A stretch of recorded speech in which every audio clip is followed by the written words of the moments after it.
böyle. Tamam. Evet arkadaşlar, bugün sizlerle evimle beraber oynayacağız. Şimdi şurada benim bebeğim var. Evet. Bebeği almış. Şunun üstüne çıkmış, onu götüreyim. Böyle bir bebeğim vardı. Benim babam almıştı. Şimdi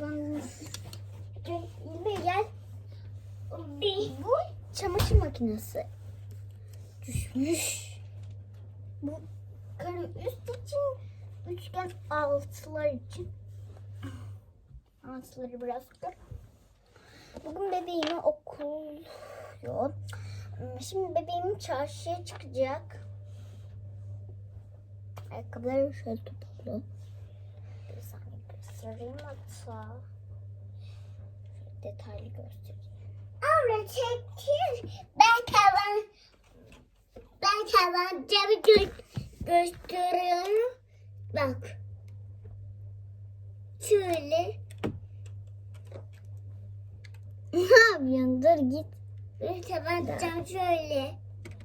Gördüler arkadaşlar senin tabancanı. Biliyorlar senin tabancanı. Doğum gününde gördüler. Hatta ben giydireyim ayakkabılarını arkadaşlar. Giydiriyorum da öyle göstereyim. Tümü tutamıyorum. Biraz çok küçükler. Takma istiyorsan ne soktum? Lama lama çip papa lama lama lama lama çip papa lama lama. Kardeşime söylüyor dersen sip papa balı bila banana manina necik balı bila anayım balı. Evet şöyle. Çok güzel. Ben çok beğendim. Bilmiyorum. Çok beğendim. Şöyle bir. Şimdi ben bunu böyle bir kenara koyayım. Şurada dursun. Evet arkadaşlar. Evet arkadaşlar, ben şimdi size evimi tanıtıyorum. Şurası kapı. Kapının yanına ayakkabılık var. Buraya ayakkabılarını koyayım. Küçücük şeyde kocaman şeyin içine koyuyorum. Burada kapı var şöyle. Burada anahtar deliği var şöyle. Anahtar var ikili.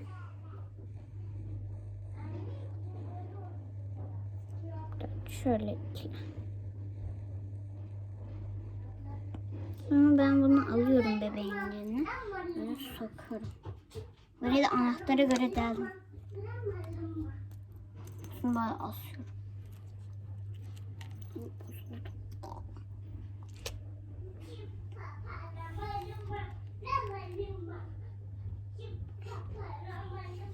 Müzik gittiğimizde kitap odası var burada. Şurada bir dakika, şurası bozulmuş. Buraya yaslanıyor. Burada kitaplar var alttan. Üst kısmında böyle çamaşırlıklar. Bu üst ve alt için. Sonra böyle burada da çamaşır asmak için ip var. Şöyle başlıyor. Böyle geliyor. Sonra burada ışıklar var. Sonra okuma odasından sonra dümdüz gittiğimizde böyle televizyon odası var. Burada televizyon ben yaptım. Televizyonu da ben yaptım. Sonra sağa gittiğimizde böyle temizlik odası var. Temizlik işi. Sonra ondan sonra düz gittiğimizde yani sağa biraz. Sonra tuvaleti var.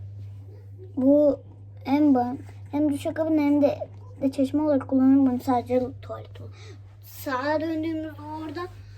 Sonra dümdüz gittiğimizde yatak. Şurada yatak var 3 tane. Sonra sola döndüğümüzde bir kıyafet odası var. Böyle bir etek. Şöyle gösterebiliyor muyum? Bilemiyorum. Şöyle bir etek bu. Burada böyle bir etek. Arkadan bağlı. Burada sonra böyle etekler var. Sonra burada. Burada üçüncüsü. Burada dördüncüsü. Şimdi üst kısmına geçelim. Burada bir